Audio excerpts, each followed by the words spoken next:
ऐसा हो गया। आगे हम लोग बात करते हैं बेटा मैग्नेटिक फील्ड की। इसकी बात करते हैं।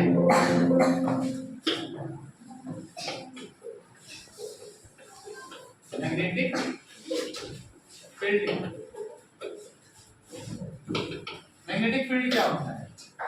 मैग्नेटिक फील्ड क्या होता है? तो मैग्नेटिक फील्ड क्या होता है बेटा, कोई भी मैग्नेट है हमारे पास, इसके चारों तरफ जितने एरिया में इसकी फोर्स एक्सपीरियंस हो रही है, जितने एरिया में इसकी फोर्स एक्सपीरियंस है। आपने देखो मैग्नेट है, मैग्नेट के पास इतनी दूर अगर हमने कुछ रखा है क्या अट्रैक्ट करेगा? थोड़ा और पास लेके आएंगे, थोड़ा और पास लेके आएंगे, थोड़ा कम अट्रैक्ट करेगा, और पास लेके तुरंत अट्रैक्ट कर देगा। तो होता है मैग्नेटिक जो मैग्नेट है उसके पास जो फोर्स है वो कितने एरिया में लिमिटेड है, एक एरिया में लिमिटेड है कि कितना है उसका एरिया है जहां पर वो फोर्स अप्लाई हो रही है, उसी को क्या बोलते हैं हम लोग? Magnetic field. तो मैग्नेटिक फील्ड क्या होती है? द एरिया अराउंड, इसके अराउंड में, around the magnet in which is magnetic force is experienced, जहां पे उसकी मैग्नेटिक फोर्स एक्सपीरियंस हो रही है वही क्या कहलाएगा बेटा? मैग्नेटिक फील्ड कहलाएगा। क्या कहलाएगा? Magnetic field. इसकी एक एसआई यूनिट होती है बेटा, अगर हम बात करें SI unit of magnetic field तो होती है हमारे पास टेस्ला। क्या होती है? टेस्ला। ठीक है, टेस्ला होती है एसआई यूनिट किसकी? मैग्नेटिक फील्ड की। आगे हम लोग बात करते हैं बेटा मैग्नेटिक फील्ड लाइन की। इसकी बात करते हैं magnetic field line. Magnetic field line क्या होती है? तो इसी मैग्नेटिक फील्ड को, ये तो हमारे इसके चारों तरफ मैग्नेटिक फील्ड है, इसको रिप्रेजेंट करने के लिए कुछ कर्व लाइंस का प्रयोग किया जाता है। इनको रिप्रेजेंट करने के लिए कुछ क्लोजली कर्व लाइंस का प्रयोग किया जाता है, जिनको हम लोग मैग्नेटिक फील्ड लाइंस बोलते हैं। क्या बोलते हैं? मैग्नेटिक फील्ड लाइंस बोलते हैं। तो हम क्या बोलेंगे? द क्लोजली, क्लोजली का मतलब होता है कहीं से भी ओपन ना हो, closely curved lines which represent, इसको रिप्रेजेंट करेंगे बेटा, वो इसको रिप्रेजेंट कर रही है, रिप्रेजेंट मैग्नेटिक फील्ड। इसको रिप्रेजेंट करेंगे, मैग्नेटिक फील्ड को रिप्रेजेंट करेंगे, मैग्नेटिक फील्ड को रिप्रेजेंट करेंगे, उन्हीं को क्या कहलाएंगे हम लोग? Magnetic field lines. इसी के कुछ कैरेक्टर्स होते हैं बेटा, जिनके बारे में स्टडी करेंगे। जब बात करेंगे कैरेक्टर या property of magnetic field line. ठीक है,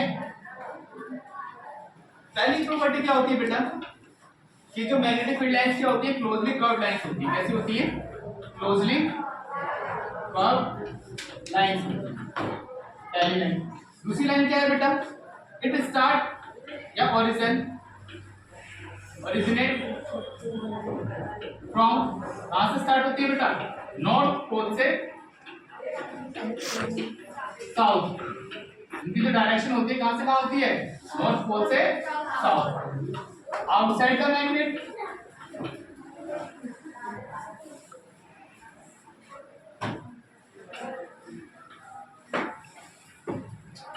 एंड साउथ टू नॉर्थ होती है इनसाइड द मैग्नेट। मैग्नेट के अंदर कहां से कहां होती है? साउथ से नॉर्थ की तरफ जाती है, साउथ से नॉर्थ की तरफ जाती है। ठीक है, तीसरी प्रॉपर्टी क्या होती है बेटा कि magnetic field lines never intersect each other. Magnetic field lines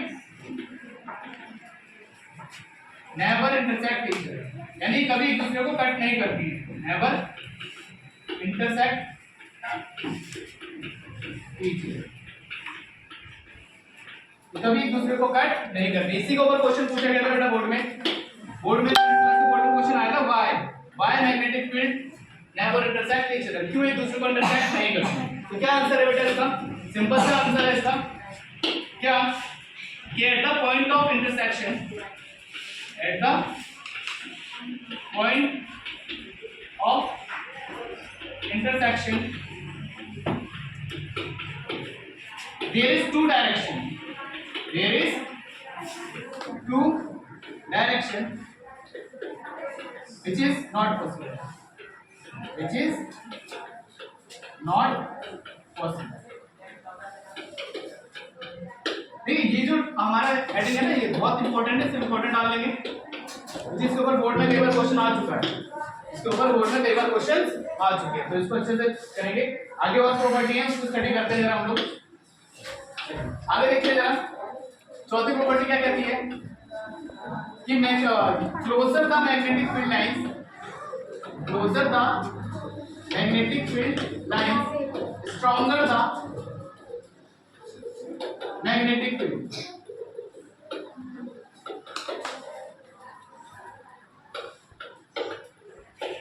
यानी सिंपल सा मीनिंग है कि जितने पास लाइनें होंगी उतनी ज्यादा मैग्नेटिक फील्ड स्ट्रांग होगी, जितनी ज्यादा मैग्नेटिक फील्ड स्ट्रांग होगी, और जितनी दूर लाइनें होंगी उतनी ज्यादा मैग्नेटिक फील्ड वीक होगी, उतनी ज्यादा मैग्नेटिक फील्ड क्या होगी, वीक होगी। जैसे डायग्राम देख लेते हैं हम लोग, डायग्राम देखिए, हमने मैग्नेटिक फील्ड नॉर्थ साउथ की मैग्नेटिक फील्ड लाइंस बनाते हैं जरा। यहां से मैग्नेटिक फील्ड लिया निकली,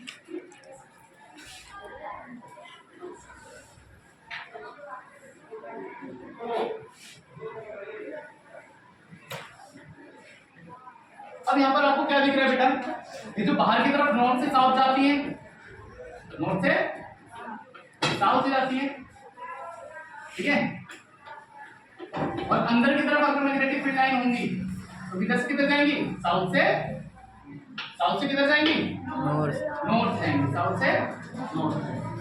समझ आ रहा है। अब यहाँ पर हमें एक चीज दिख रही है बेटा, क्या कि ये जो एरिया है ये वाला, यहाँ पर मैग्नेटिक फील्ड लाइंस क्या है, बहुत ही ज्यादा पास है, खिचड़ी सी बन गई है, और ज्यादा पास। तो जहां पास होती है वहां पे स्ट्रेंथ क्या होती है बेटा,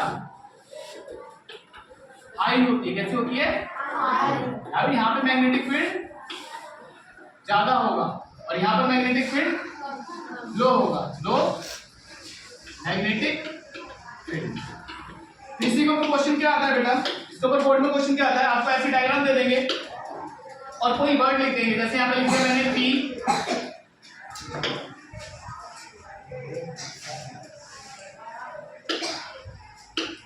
क्या लिख देंगे, पी, यहाँ पे लिख दिया क्यू, और पूछेंगे क्या बेटा, पी और क्यू में से किसमें मैग्नेटिक फील्ड ज्यादा है, पी और क्यू में से किसकी मैग्नेटिक फील्ड ज्यादा है। तो हमें आंसर पता ही है, पी की मैग्नेटिक फील्ड ज्यादा है किससे, और रीजन क्या है कि यहाँ पर मैग्नेटिक फील्ड लाइन बहुत ज्यादा पास है, क्लोजर है, आसपास है, क्लोजर है, और यहाँ पे मैग्नेटिक फील्ड लाइन दूर है, इसलिए यहाँ पर बी। समझ रहे हैं, कोई दिक्कत। चलिए आगे देखते हैं हम लोग, रूल पढ़ते हैं जरा एक, इससे पहले हम बात करते हैं magnetic field of electric current. Magnetic field of electric current,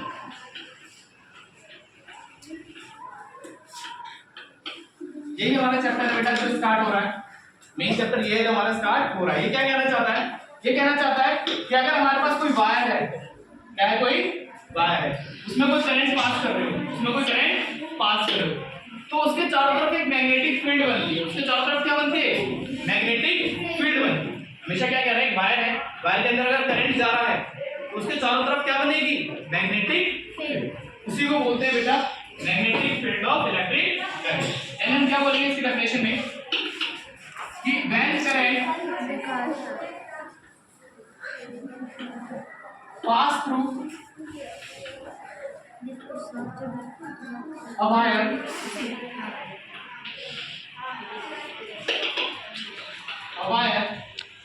a magnetic field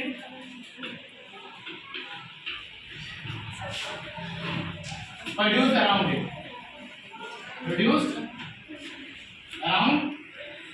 it is known as magnetic field of electric, magnetic field of electric, उसी को क्या बोलते हैं, मैग्नेटिक फील्ड ऑफ इलेक्ट्रिक। अब देखा क्या जाता है बेटा, ये जो स्ट्रेट वायर है, स्ट्रेट वायर है, इसके चारों तरफ अगर मैग्नेटिक फील्ड देखी जाए तो किस तरीके की बनती है बेटा, इस तरीके की, ठीक है, करंट ऊपर जा रहा है तो ये मैग्नेटिक फील्ड बनती है, ठीक है। इसको बोलते हैं कंसेंट्रिक, क्या बोलते हैं, कंसेंट्रिक। कंसेंट्रिक का मतलब होता है एक ही सेंटर होगा और सर्कल बहुत सारे होंगे, उन्हीं को क्या हो जाता है, कंसेंट्रिक बोला जाता है, ठीक है। आगे देखते हैं बेटा हमें कि अब हमें बात करनी है बेटा डायरेक्शन ऑफ करंट की, डायरेक्शन ऑफ करंट की, इसके बाद डायरेक्शन ऑफ मैग्नेटिक फील्ड की,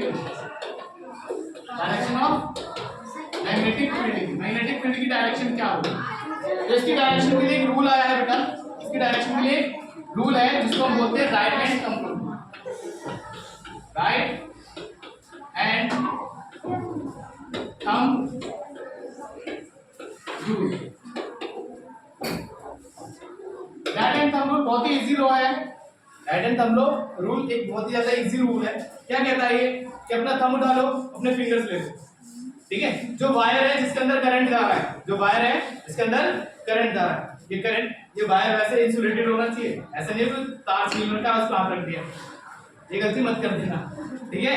एक करंट कैरी कंडक्टर है स्ट्रेट, इसके ऊपर आपने अपना हाथ रखा और थंब को किस डायरेक्शन में रखा, जिस डायरेक्शन में करंट जा रहा है, जिस डायरेक्शन में करंट जा रहा है उस डायरेक्शन में थंब को रखोगे और जिस डायरेक्शन में आप अपनी उंगलियों को फोल्ड करते हो वही डायरेक्शन होगी किसकी, मैग्नेटिक फील्ड की। जैसे देखते हैं एग्जांपल, मैंने कहा पुट आवर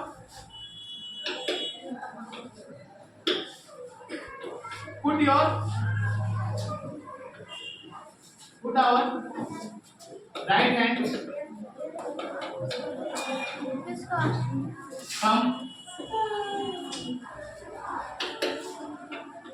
हम इन द डायरेक्शन ऑफ, इसके डायरेक्शन में रखना है थंब को,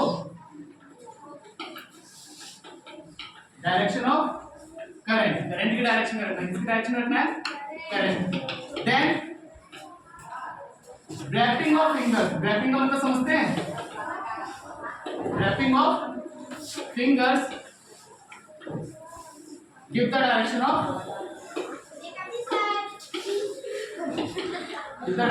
current, give the direction of magnetic field, इसकी डायरेक्शन देंगे मैग्नेटिक फील्ड की डायरेक्शन देंगे, इसकी डायरेक्शन देंगे मैग्नेटिक फील्ड। जैसे क्वेश्चन देते हैं आपको, आप लोग खुद देख के बताएंगे ना। मैंने कहा ये वायर है बेटा, क्या है, वायर, इसमें करंट जा रहा है हमारे पास ऊपर, कहाँ जा रहा है करंट, तो मैग्नेटिक फील्ड स्ट्रेट है तो कैसी बनेगी, सर्कल, कैसी बनेगी। अब मुझे इन पर डायरेक्शन चाहिए कि इधर एरो बाहर निकलेगा या अंदर जाएगा या बाहर निकलेगा, ठीक है। तो हम लोग क्या करेंगे बेटा, अपने थंब लेंगे, थंब लीजिए अपना, सब उठाइए थंब, करंट की डायरेक्शन में रखिए, ठीक है। अब यहाँ से करंट की डायरेक्शन देखिए, ये थंब ऊपर जा रहा है, यहाँ से अंदर की तरफ जा रहा है और यहाँ से बाहर निकल रहा है, यहाँ से अंदर जाएगा और यहाँ से, तो यहाँ से हमारे तरफ एरो क्या बन जाएगा बेटा, यहाँ क्या बन जाएगा, बाहर की तरफ, और इधर से क्या बन जाएगा, ठीक है। दूसरा क्वेश्चन आप लोग खुद देख के बताएंगे, इस बार करंट नीचे जा रहा है, रखिए हमको इधर रखेंगे, इस बार नीचे होल्ड करिए, इधर से कहाँ आएगा, बाहर, और इधर से अंदर। इस पॉइंट पे देखेंगे तो ये थंब यहाँ पर और हाथ अंदर की तरफ जा रहा है, इस पॉइंट पे देखेंगे तो यहाँ से ये बाहर की तरफ आ रहा है, समझ रहे हैं। ये एरो क्या बन जाएगा बेटा, ये हो जाएगा बाहर की तरफ और ये हो जाएगा इस पर अंदर। बहुत ही इजी लॉ है, जिससे हम लोग डायरेक्शन निकालते हैं, ठीक है। यहाँ तक हो जाएगा सबका, जल्दी से नोट डाउन करिए, बंद करो।